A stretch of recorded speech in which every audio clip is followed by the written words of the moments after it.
Hey guys, what is up? It is me, Pagey, here once again with another video on The Flash Season 4. So obviously we have The Flash later today with episode 20, otherwise entitled Therefore She Is. I had to remember that off the top of my head. So yeah, Therefore She Is episode 20 is later today.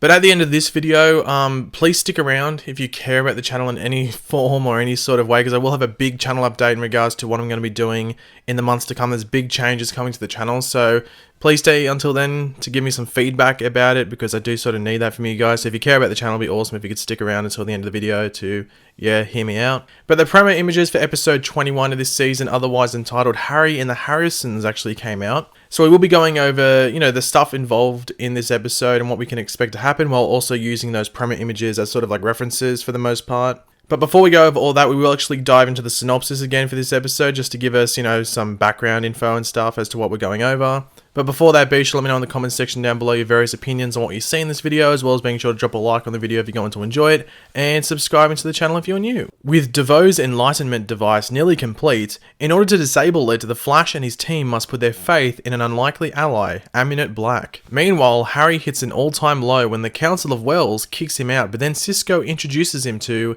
the Council of Harrisons. So Harry last episode, we learned the ramifications of what had happened in episode 18, where he had used the thinking cap on himself with the dark matter, flowed into him from the time vault. Essentially, it is deleting Harry's intelligence and making him, less intelligent as we move forward. So leading into this episode, he's going to be dealing with more of that, you would have to think. And what it sounds like, what I'm going to presume is going to happen, seeing that the Council of Wells is kicking him out, you would have to think he's not intelligent enough for that Council of Wells anymore. So we will be meeting the Council of Harrisons in this episode now. They're meant to be, and I quote from the producer, they are meant to be the emo version of the Council of Wells. Now, whatever that means, I doubt they're all going to be coming in with black clothing and black lipstick or something like that. I don't know what they're going to come in and look like. My guess is that they're going to be either other versions of Harrison Wells that the Council of Wells has kicked out before, or they're just less bright versions of the Council of Wells, and they have expertise in other areas that maybe don't require a doctorate or something like that. In regards to what happens to Harry in this episode, I think this actually might be a positive ending episode for Harry. So in the past couple of episodes, it's been all negative and stuff with Harry.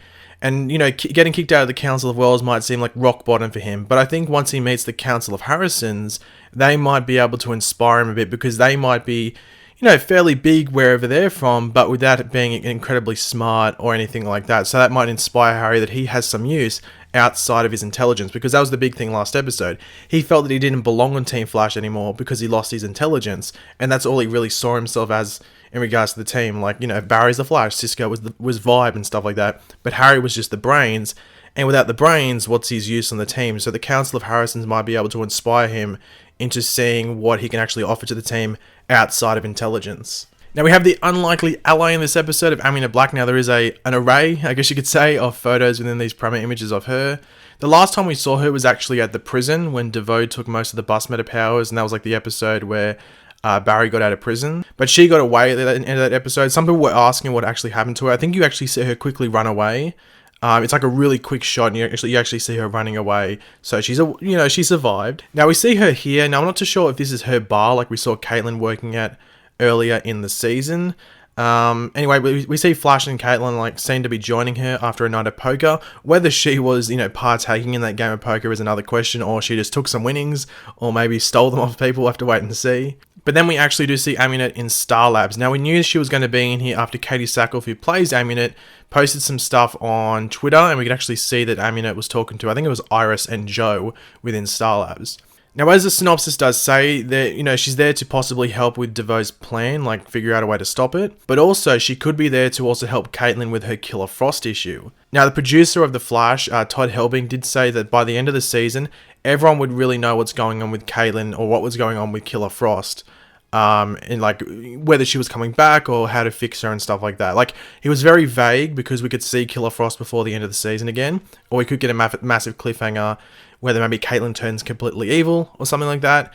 But he sort of vaguely said we'll know what's going on with Killer Frost by the end of the season, so Amunet Black might have a hand in that in this episode. There is that MRI machine of sorts in the background, so maybe Caitlin goes in that. There does seem to be a bed set up, so that could be for Caitlin or it could be for Amunet, but I think it'd be for Caitlin, They'll have to wait and see. There is a shot of Caitlin and Amunet Black in the pipeline, or like towards the doors to the pipeline. Now this is most likely towards the end of the episode. This episode will be mainly about really diving into Caitlin and her like Killer Frost stuff in regards to like a side story. Like you'd have to think the main story is stuff to do with DeVoe and Amunet being involved in that. But you'd have to think the other story, like the main side story of the episode, like a character-driven story for this episode will be around Caitlin and, you know, diving into her Killer Frost stuff before diving into those last 2 episodes of the season, which will be fully DeVoe for the most part. I am very much looking forward to it because I have felt that, I don't think most people watch the show know this, that Caitlin has sort of been inconsistent, not the actual like acting by Danielle Panaback. I think she does as good as she can do. It's like with Iris, like Candice Patton does as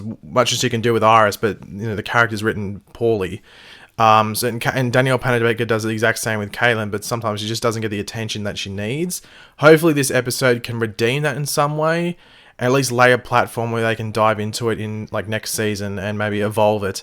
But I'm looking forward to this episode because there hasn't really been too much focus on Killer Frost this season when there probably should have been.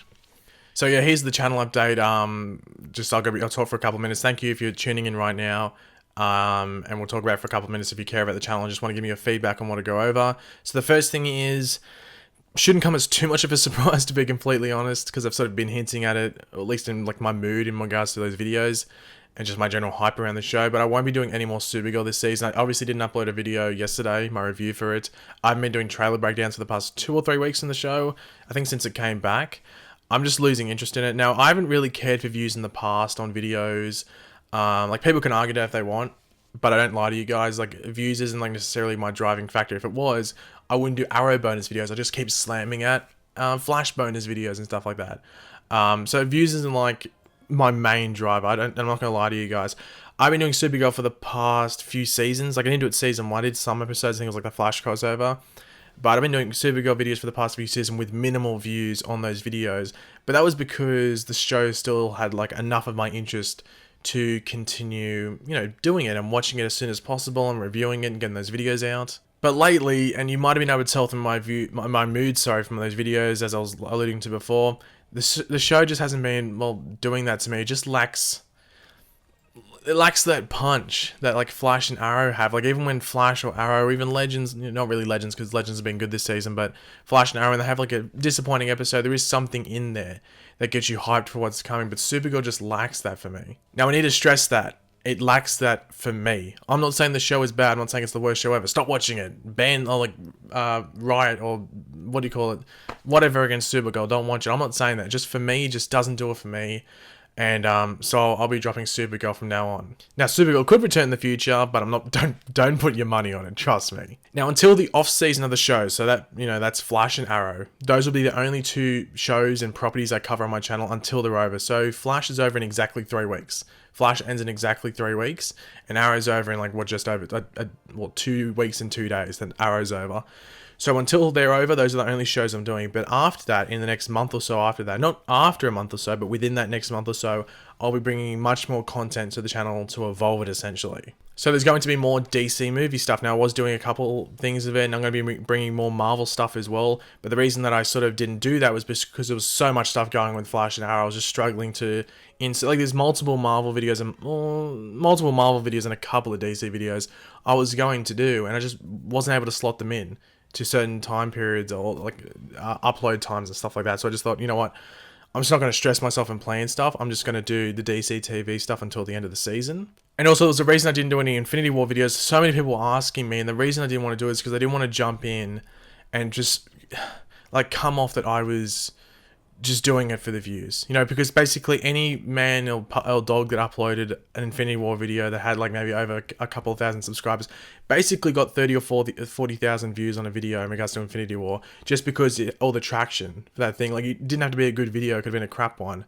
That's nonsensical, but it still would have brought in views because it had a lot of traction if you had keywords in there. But I didn't want to come off and just seem like I was doing it and then, drop off it and just seem like I was there for that trending period. I want to be consistent with the content I upload, and hopefully you guys have noticed that in the past. Like if I start uploading something, generally I'll keep doing it unless I tell you otherwise. I won't just randomly drop it. I'll let you guys know if I'm going to drop it, like I am with Supergirl. Now, coming next season, not this season because there's only a couple of episodes left of that show, but Agents of S.H.I.E.L.D. I'll probably bring back to the channel just because I've been really enjoying it. And once again, it's a show that I wanted to do in the past, but it was always on the same day as The Flash. But in this season, it's been on a Friday, I think, in America. But it's just that I didn't get into it, so I didn't want to pick it up like episode 7 or something and start doing it. So that will come next season, most likely, with Agents of S.H.I.E.L.D., which I'm sure some of you guys will be interested in. It's pretty good. It's a pretty damn good show. Obviously, we have Titans coming out, which I'm interested in as well. I have to wait and see how that's brought out in Australia, but I'll hopefully be trying to bring that to the channel as well as any stuff we get up released from it coming out. We've got like literally nothing apart from a couple of premiere images. So I'll do my best to try and do as much content as I can on that. And I will be actually getting I'm actually moving out. I'm getting my own place in probably early June. So that's going to be basically maybe a week or two after the show's end. I'm hoping it's then. It could be maybe end of June, but I'm hoping at early June. And you'll see a much different aspect to my channel, a different setup, and hopefully I'll be able to do lots more different content, not only on YouTube, but elsewhere as well. So hopefully you guys are looking forward to that. And I need to stress, do not worry. Flash and Arrow, along with Legends, will always be my focus. They will always get priority over everything else. But I do want to bring new stuff into, evolve not only myself as a content creator, but the channel itself. And I'm just hoping anyone that's watching this, or everyone that is watching this, can appreciate that, because I don't want to be that guy that's just like does Flash and Arrow could be ending in season 7, then it's just Flash, and then who knows what's happening with Legends, it could get cancelled. So I want to make sure that, there is other content that people are interested in going forward. It's just in the past, the DC TV stuff, just brought, just clustered up, if you want to call it, and I had to sort of focus on it. And I tried to do like different things, like I did the Infinity War review the other last week, I guess, which people seem to enjoy, even though I couldn't talk too much about it. So yeah, and like I have more knowledge how to start the Flash and Arrow. Like I still do know a lot of Marvel stuff as well, which I would like to bring to the channel and just do different videos on that. But it's just, I don't want to rush into it. I want to make sure it's all planned out, because if I rush into it, it's going to be messy. So I don't want to do it while I'm still in this situation. I want to do it when I've got my own creative space and I can do much more stuff with it. And I've got some interesting projects lined up, which hopefully everyone would be interested in, and it's going to involve other people on YouTube. But as I said, that's in the works. Could be months away, could be 3 weeks away, could be 20 years away. Hopefully not that one. But hopefully I can get it done. And it's just going to be, improving the channel and involving myself as a content creator and just the channel as a whole. But yeah, thanks for watching, guys. If you're still watching, if you want to leave a like, it'd be awesome. Let me know in the comment section down below your various opinions on what I went over, as well as feedback from what I've just laid up. Is there any other shows you think I should focus on, or any other movies, like Marvel and DC, obviously? But is there anything else you want to chuck in there that I could do, or that you would like to see, and I'll weigh it up? Obviously, it's got to be something that I'm interested in, because I don't want a Supergirl situation where I'm forcing myself to watch something and bringing out content with it. But yeah, just let me know if there's anything else you would like to see me do on the channel in regards to content and other shows and stuff. And of course, if you are new to the channel, it'd be awesome if you could subscribe. And yeah, goodbye.